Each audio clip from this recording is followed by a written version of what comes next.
नमस्कार दोस्तों। तो आइए आलोका एजुकेशन चैनल पर आप सभी लोगों का स्वागत है। दोस्तों आज हम लोग नए चैप्टर के बारे में चर्चा करेंगे जो इतिहास के मुख्य तथ्यों में से होंगे।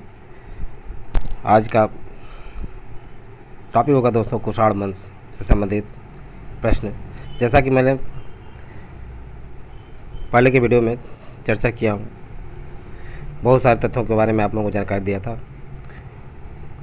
भारत में यवन वंशों का राज्य यानी सबसे पहले कौन भारत में आए? हिंदू, यूनानी, शक, पहलव, कुषाण, रुद्रदामन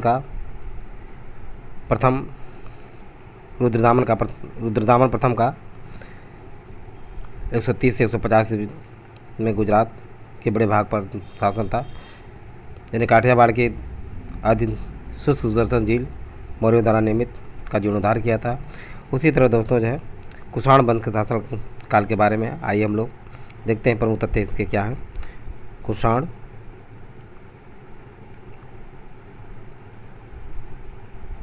वंश दोस्तों, कुषाण वंश को यूची एवं तोखरी के भी नाम से जाना जाता है। किस नाम से जानता है? यूची एवं तोखरी।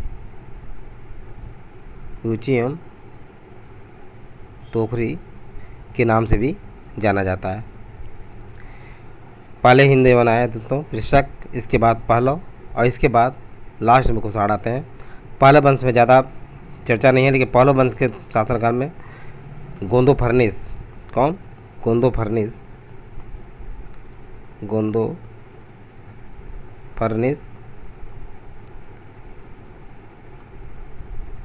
पहलव वंश का महान शासक था या प्रसिद्ध शासक था। गोंदो फर्निस का ही एक चर्चा मिलता है पहलव वंश में, लेकिन उतना महत्वपूर्ण नहीं है जितना कि कुषाण वंश। तो लास्ट में दोस्तों जो है कुषाण वंश आए। कुषाण वंश को यूची या तोखरी भी कहा जाता है। यूची नामक एक कबीला, यूची नामक, ध्यान दीजिए दोस्तों, यूची नामक एक कबीला 5 कुलों में बट गया। यूची नामक कबीला जो है कितने कुलों में बटा? 5 कुलों में बटा। यूची नामक कबीला 5 कुलों में बट गया था। उन्हीं में से एक कुल के थे, उन्हीं में से एक कुल के कुषाण थे, उन्हीं में से एक कुल के कुषाण थे। यूची कबीला कितने भागों में बटा? 5 कुलों में बटा, और 5 कुलों में ही एक कुल जो है कौन थे? कुषाण थे। कुषाण वंश के संस्थापक कौन था? कुषाण वंश का संस्थापक जो है दोस्तों जो है कुषाण वंश का संस्थापक कुजुल कड़फिसस था। कुजुल कड़फिसस था। कड़फिसस यानी कुजुल कड़फिसस कुषाण वंश की स्थापना किया था। इस वंश का सबसे प्रतापी राजा कनिष्क था। इस वंश का यानी कुषाण वंश का सबसे प्रतापी राजा कौन था? वंश का प्रतापी राजा कनिष्क था।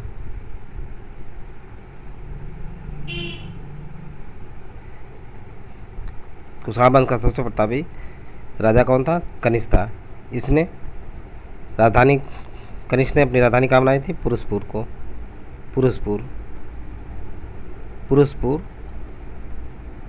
राजधानी किसकी थी? कुषाणों की राजधानी पुरुषपुर थी, जिसे वर्तमान में पेशावर के नाम से जाना जाता है। किसे? पेशावर के नाम से जाना जाता है। तो कनिष्क ने अपनी राजधानी कहाँ बनाई? पुरुषपुर में बनाई। कुषाणों की द्वितीय राजधानी मथुरा थी।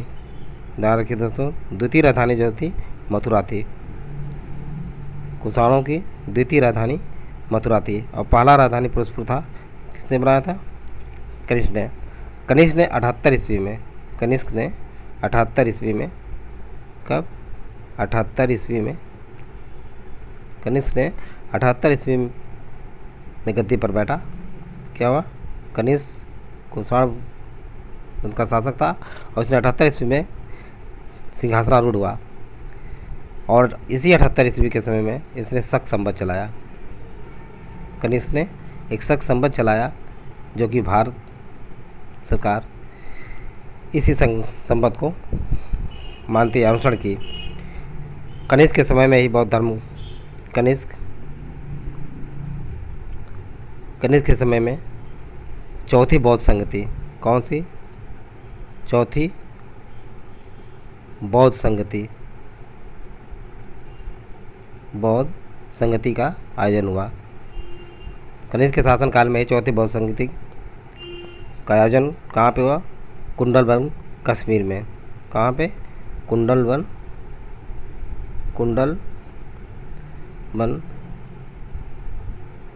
कश्मीर में जो है चतुर्थ बौद्ध संगति का आयोजन किया गया। और इसके अध्यक्ष कौन थे? इसके अध्यक्ष दोस्तों जो है वसुमित्र थे। कौन? वसुमित्र थे। इसके अध्यक्ष वसुमित्र थे और उपाध्यक्ष इसके थे अश्वघोष। इसके उपाध्यक्ष अश्वघोष थे। ध्यान रखिए दोस्तों, यानी कनिष्क के शासनकाल में ही चौथी बौद्ध संगति का आयोजन किया गया और एक कुंडलवन कश्मीर में आयोजन किया गया था। इसके अध्यक्ष वसुमित्र थे और इस उपाध्यक्ष किसको बनाया गया था? अश्वघोष को बनाया गया था। कनिष्क बौद्ध धर्म के महायान शाखा से संबंधित था। महायान शाखा से संबंधित था और इसे द्वितीय अशोक के नाम से भी जाना जाता है। द्वितीय अशोक के नाम से भी कनिष्क को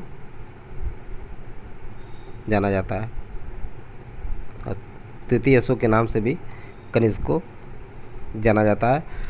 आरंभिक कुषाण शासकों ने भारी संख्या में स्वर्ण मुद्राएं जारी की थी, जिनकी शुद्धता गुप्त काल के स्वर्ण मुद्राओं से उत्कृष्ट थी।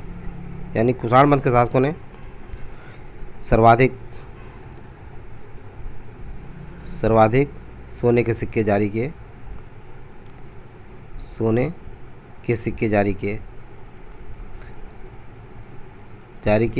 और ये गुप्त वंश के सोने के सिक्के से श्रेष्ठ थे। गुप्त वंश के सोने के सिक्के से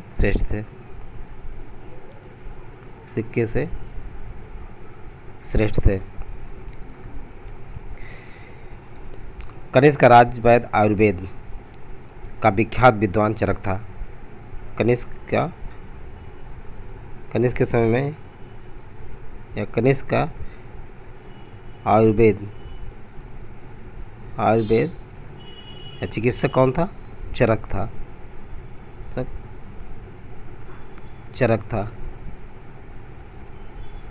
चरक किसके शासनकाल में था? चरक कनिष्क के शासनकाल में था। और चरक ने क्या लिखी थी? चरक ने चरक संहिता की रचना की थी। चरक संहिता की रचना किसने की थी? चरक संहिता की रचना चरक ने की थी। चरक किसका राजवैद्य था? चरक कनिष्क का राजवैद्य था दोस्तों, और इसने चरक संहिता की रचना की। महाविभास सूत्र की रचना,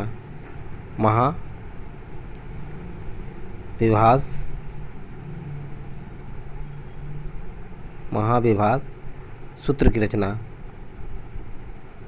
किसने की थी? तो वसुमित्र ने की थी। वसुमित्र ने महाविभास सूत्र की रचना की थी।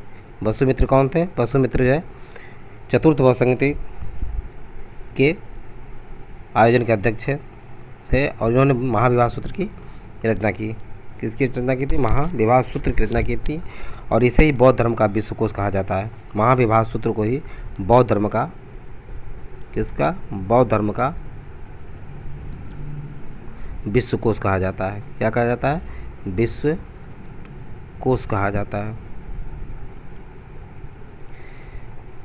विश्वकोश यानी बौद्ध धर्म का विश्वकोश किसे कहा जाता है? महाविभास सूत्र को कहा जाता है। महाविभास सूत्र की रचना किसने की थी? किसने की थी? वसुमित्र ने। वसुमित्र किसके दरबार में था? कनिष्क के दरबार में था। चौथी बौद्ध संगति का आयोजन किसकी अध्यक्षता में की गई थी? तो वसुमित्र की अध्यक्षता में की थी। और चौथी बौद्ध संगति के आयोजन के समय उपाध्यक्ष कौन था? तो अश्वघोष था। कौन था? अश्वघोष था। कनिष्क के राजकवि अश्वघोष ने बौद्धों का रामायण, कनिष्क के राजकवि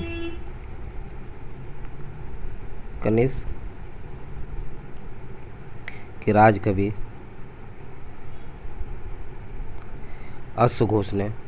किसने? अश्वघोष ने बुद्ध चरित्र की रचना की। क्या की? बुद्ध चरित्र की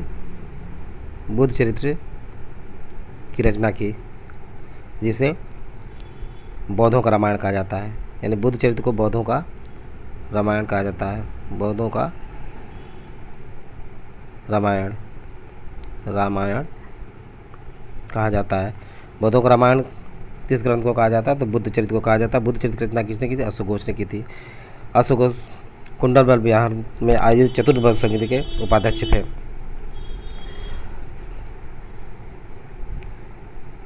कनिष्क के राजकवि अश्वघोष ने बौद्धों का रामायण बुद्ध चरित्र की रचना की। वसुमित्र, पार्श्व, नागार्जुन।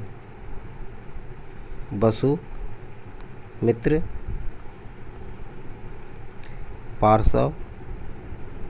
पार्श्व, नागार्जुन,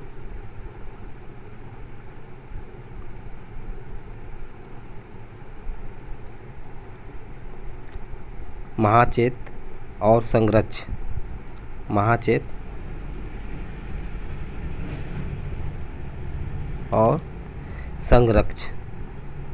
और संरक्ष वसुमित्र, पार्श्व, नागार्जुन, महाचेत और संरक्ष भी कनिष्क के दरबार के विभूति थे। ये कनिष्क के दरबार के विभूति थे। प्रश्न ये भी उठता है दोस्तों कि नागार्जुन किसके शासनकाल में था? तो कनिष्क के दरबार का रहने वाला विभूतियों में से एक था। महाचेत भी कनिष्क के दरबार में ही था और संरक्ष भी कनिष्क के दरबार में कनिष्क के शासनकाल से संबंधित है। भारत का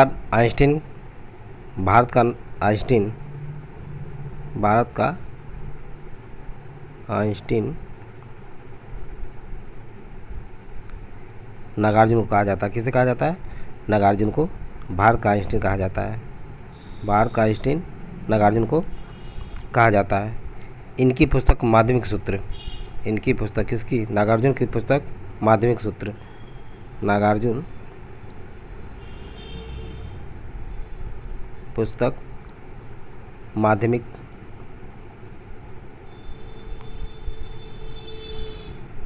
सूत्र। इस पुस्तक में नागार्जुन ने सापेक्षता का सिद्धांत प्रस्तुत किया। क्या सापेक्षता के सिद्धांत को प्रस्तुत किया था? सापेक्षता किससे सिद्धांत? सापेक्षता के सिद्धांत को प्रस्तुत किया था किसने? नागार्जुन ने अपने पुस्तक माध्यमिक सूत्र के माध्यम से। कनिष्क की मृत्यु कब हुई थी? कनिष्क की मृत्यु 102 ईस्वी में हुई थी। 102 ईस्वी में कनिष्क की मृत्यु हुई थी। कुषाण वंश का अंतिम शासक वासुदेव था। कुषाण वंश का अंतिम शासक कौन था? अंतिम शासक वासुदेव था। कुषाण वंश का अंतिम शासक कौन था? वासुदेव था। गांधार शैली और मथुरा शैली का विकास। गांधार शैली और मथुरा शैली का विकास किसके शासनकाल में हुआ था? तो कनिष्क के शासनकाल में हुआ था। कनिष्क के शासनकाल में हुआ था। रेशम मार्ग पर नियंत्रण रखने वाले शासकों में सबसे प्रसिद्ध कुषाण ही थे। रेशम मार्ग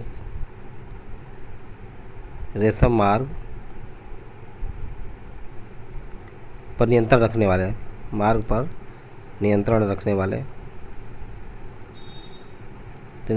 वाले कौन थे? कुषाण ही थे। कुषाणों ने रेशम मार्ग पर नियंत्रण स्थापित किया था। रेशम बनाने की तकनीकी का आविष्कार सबसे पहले चीन में हुआ था। रेशम बनाने की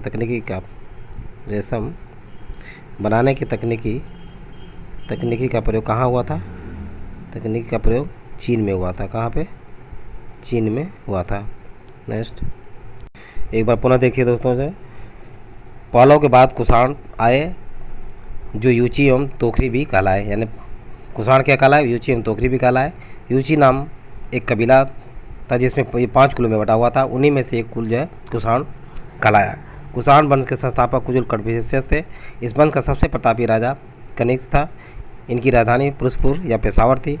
कुषाणों को द्वितीय राजधानी जहाँ थी मथुरा में थी। पहली राजधानी पेशावर थी या पुरुषपुर, और दूसरी राजधानी मथुरा में, जिसे सांस्कृतिक राजधानी भी कहा जाता है। कनिष्क ने 78 ईस्वी में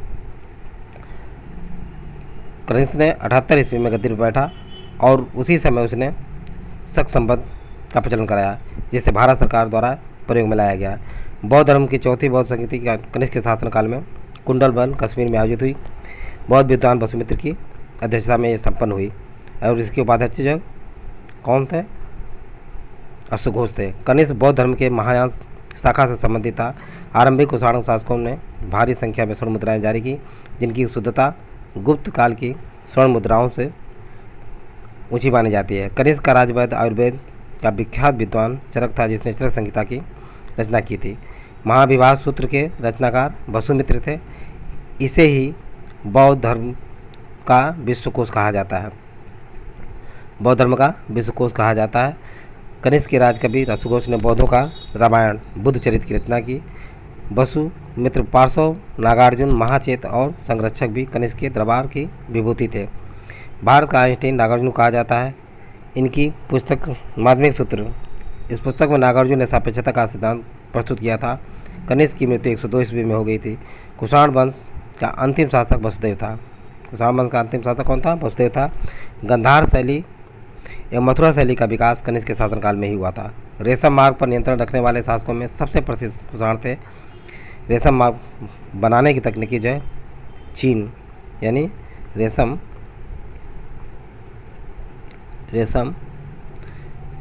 बनाने की तकनीकी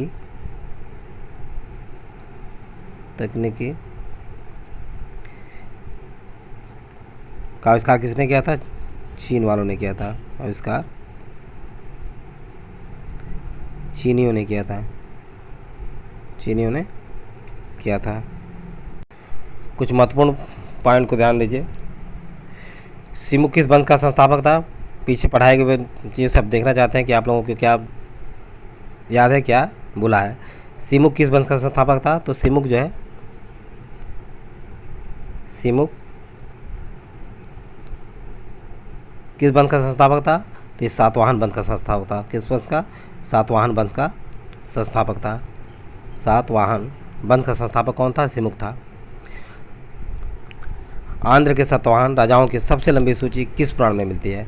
आंध्र वंश के या सातवाहन वंश की राजाओं की सबसे लंबी सूची किस में मिलती है? तो मत्स्य पुराण में। मत्स्य पुराण में आंध्र सातवाहनों की सूची मिलती है। आंध्र सातवाहनों की राजधानी कहाँ थी? अमरावती थी। कहाँ? अमरावती। आंध्र सातवाहनों की राजधानी अमरावती थी। सातवाहन काल का सर्वश्रेष्ठ शासक कौन था? तो गौतमी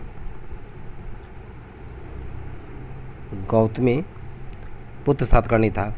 कौन? गौतमी पुत्र सातकर्णी था। गौतमी पुत्र सातकर्णी जो है आंध्र सातवाहन का सबसे प्रतापी शासक था। गौतमी पुत्र सातकर्णी ने बेणकटक स्वामी, जैसा कि मैंने पहले चर्चा किया हूँ, ये दक्षिणापथ स्वामी की उपाधि जो है कौन धारण करते थे? तो आंध्र सातवाहन धारण करते थे। गौतमी पुत्र सातकर्णी बेणकटक स्वामी की उपाधि धारण किया था। क्या?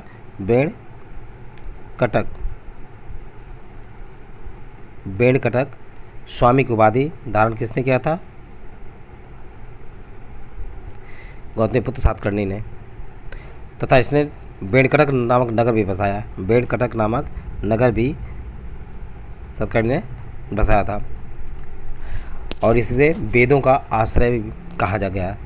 इससे क्या कहा गया? वेदों का आश्रय भी कहा गया। कुषाण शासक कनिष्क का राज्याभिषेक कब हुआ था? तो 78 ईस्वी में। 78 ईस्वी में कुषाण शासक कनिष्क का राज्याभिषेक हुआ था। कनिष्क का राज्याभिषेक कब हुआ था? 78 ईस्वी में हुआ था। विक्रम एवं शक संवत में कितने वर्षों का अंतर होता है? तो आइए देखते हैं दोस्तों। विक्रम और शक संवत में कितने वर्ष का संवत में कितने वर्ष का अंतर होता है? तो दोस्तों ये 135 वर्ष का अंतर होता है। विक्रम और शक संवत में 135 वर्ष का अंतर होता है। 135 वर्ष का अंतर होता है। मौर्यों के बाद दक्षिण भारत में सबसे प्रभावशाली राज्य कौन था? मौर्यों के बाद दक्षिण भारत में सबसे शक्तिशाली राज्य था सातवाहनों का। किसका? सातवाहन वंश, सातवाहनों का था। शुंग वंश के बाद किस वंश ने भारत पर राज किया? तो कन्नौज वंश ने। शुंग वंश के बाद जो है शुंग वंश के बाद किस वंश ने राज्य किया? कन्नौज वंश ने। किसने किया? कन्नौज वंश ने राज्य किया। कनिष्क को किस चीनी जनरल ने पराजित किया था? कनिष्क को किसने किस चीनी जनरल ने पराजित किया था? चीनी जनरल ने पराजित किया था तो दोस्तों पान चाउ ने। किसने किया था? पान चाउ ने। ये सारे पॉइंट दोस्तों जो है एनसीईआरटी के हैं। पहले के पॉइंट इसमें लुसेंट के भी पॉइंट है और एनसीईआरटी बुक के दोनों पॉइंट को मिला करके मैं यहाँ वर्णन करता हूँ और तथ्यों को जानकारी आप लोगों के सामने रख रहा हूँ। दोस्तों ध्यान दीजिएगा। किस वंश के साम्राज्य की सीमाएं भारत के बाहर तक फैली हुई थी? तो कुषाण वंश के साम्राज्य की सीमाएं जो है भारत के बाहर फैली हुई हैं। कुषाण वंश के शासकों की सीमाएं जो है क्या थी? भारत के बाहर तक फैली हुई थी। विक्रम संवत कब से प्रारंभ हुआ? तो ध्यान दीजिए, विक्रम संवत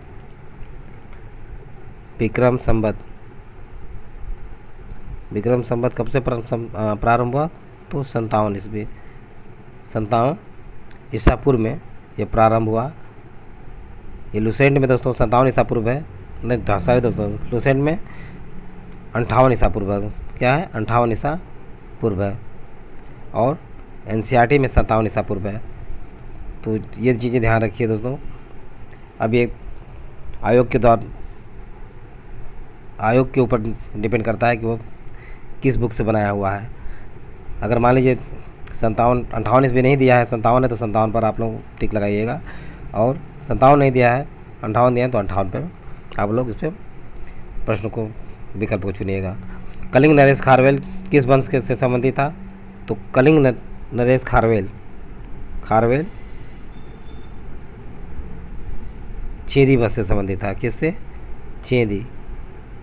चेदी वंश से खारवेल संबंधित था। कहाँ का राजा था ये? कलिंग का। कहाँ का? कलिंग नरेश खारवेल किस वंश से संबंधित था? चेदी। प्रथम ईरानी शासक कौन था? तो प्रथम ईरानी शासक दोस्तों जो है प्रथम ईरानी शासक कौन था? प्रथम ईरानी शासक डेरियस प्रथम था। डेरियस प्रथम को प्रथम ईरानी शासक माना जाता है। अफगानिस्तान में स्थित बामियान किस लिए प्रसिद्ध था? तो बामियान दोस्तों जो है बामियान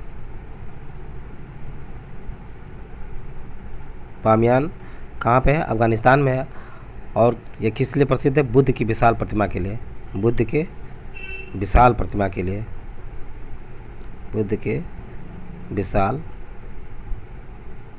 प्रसिद्ध है।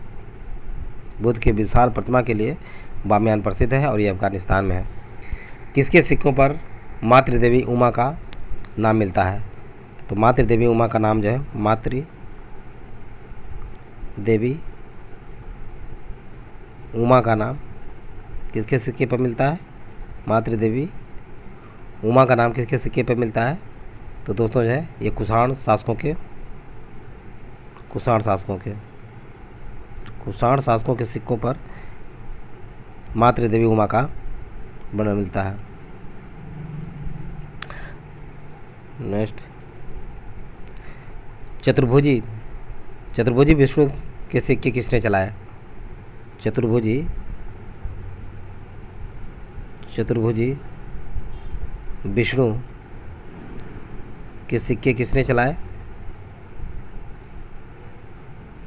सिक्के किसने चलाए? तो दोस्तों ये हुविस्क ने। किसने चलाया? हुविस्क ने चलाया था। हुविस्क ने चतुर्भुजी विष्णु के सिक्के चलवाया था। बुध का अंकन किसके सिक्कों पर हुआ था? तो बुध का अंकन दोस्तों जो कनिष्क के सिक्कों में हुआ था। बुध का अंकन किसके सिक्के पर हुआ था? तो कनिष्क के सिक्कों पर बुध का अंकन हुआ था।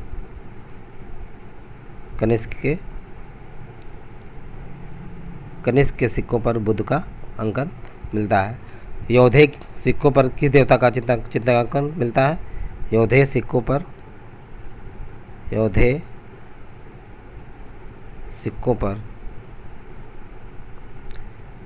किस देवता का चित्रांकन मिलता है? तो दोस्तों कार्तिकेय का। किसका?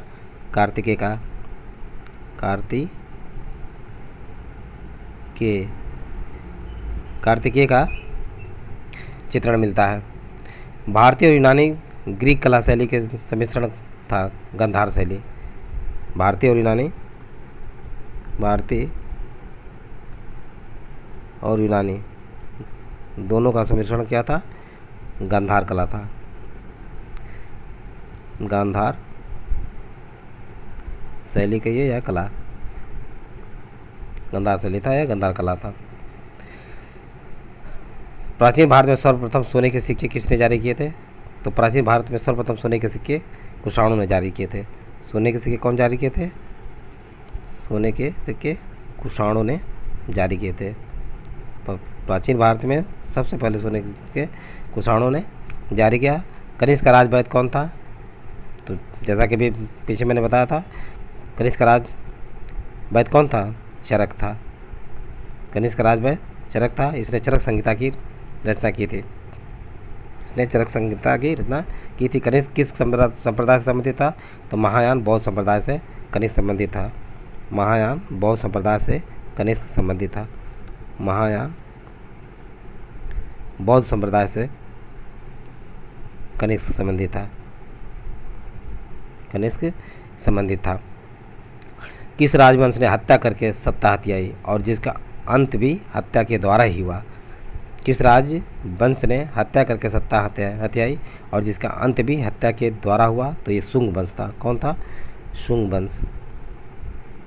शुंग वंश में पुष्यमित्र शुंग ने बृहद्रथ की हत्या की थी और पुष्यमित्र शुंग के अंतिम शासक देवभूति की हत्या भी के द्वारा ही दूसरे शासक वंश का उदय हुआ, या कण्व वंश का शासन का उदय हुआ।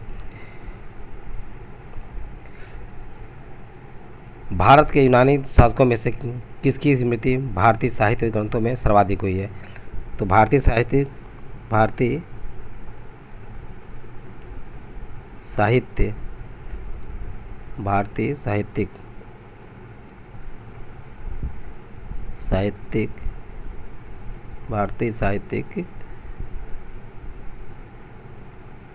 ग्रंथों में सर्वाधिक किसका वर्णन हुआ स्मृति में? मिनांडर का। किसका? मिनांडर का। मिनांडर कहाँ का शासक था? तो हिंद यवन शासक था। मिनांडर हिंद यवन शासक था। और इसकी भारत के यूनानी शासकों में से किसकी स्मृति भारतीय साहित्यिक ग्रंथों में सर्वाधिक सुरक्षित है? तो मिनांडर की। विदेशी आक्रांता हिंद, ध्यान दीजिए दोस्तों, हिंद यवन 190 ईस्वी पूर्व में बैक्ट्रिया अफगानिस्तान ये कहाँ के निवासी थे? बैक्ट्रिया अफगानिस्तान के। बैक्ट्रिया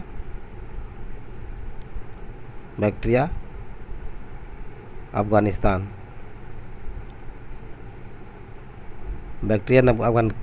के थे। सर्वाधिक प्रसिद्ध शासक था मिनांडर, मिलिंद शाकल। मिनांडर था। कौन था? मिनांडर सर्वाधिक प्रसिद्ध शासक था और इसका राजधानी था वर्तमान सियालकोट। क्या था? सियालकोट था। वर्तमान सियालकोट था। हिंदुओं का की राजधानी कहाँ थी? सियालकोट में थी। शक सिथियन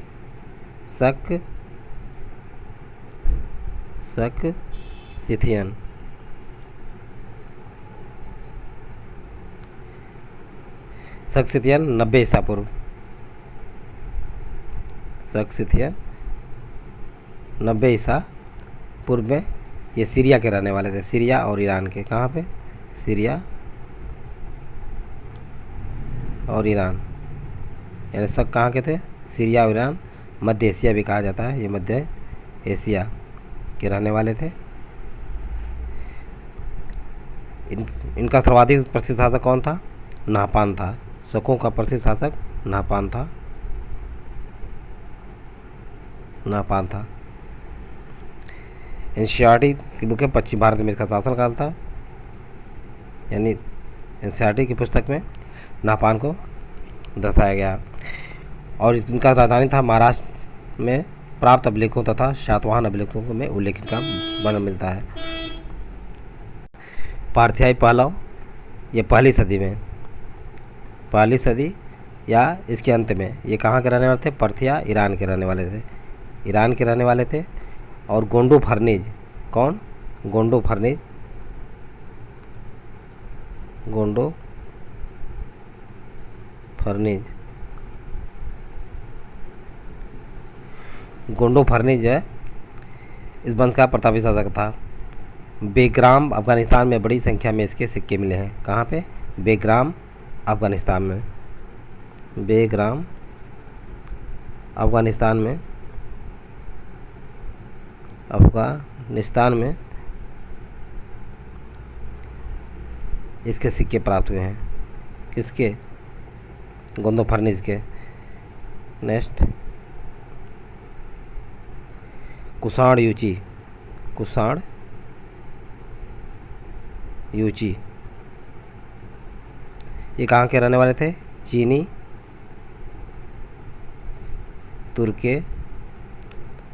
तुर्किस्तान के, चीनी तुर्किस्तान, यानी चीनी तुर्किस्तान के रहने वाले थे। इस वंश का सबसे प्रतापी शासक था कनिष्क। कौन था? कनिष्क था। इस वंश का सबसे प्रतापी शासक कनिष्क था। इनकी वर्तमान राजधानी कहाँ थी? उज्जैन, उज्जैनी थी। कहाँ पे? उज्जैनी थी, उज्जैनी थी, वर्तमान उज्जैन। और पुरुषपुर, वर्तमान पेशावर। उज्जैनी, पुरुषपुर, वर्तमान पेशावर, पेशावर। और सांस्कृतिक राजधानी मथुरा थी। कहाँ थी? सांस्कृतिक राजधानी मथुरा थी। आक्रमणकारियों का क्रम हिंद, यमन, शक, पहलव, कुषाण। हिंद, यमन, शक, पहलव और कुषाण, ये आक्रमणकारी थे जिनका क्रम दिया गया है। सर्वप्रथम सोने के सिक्के जारी करने का श्रेय कुषाण शासक भीम कटफिसियस उसको जाता है। सोने का सिक्का जारी करने का श्रेय किसे जाता है? भीम कटफिसियस को जाता है। भीम कटफिसियस,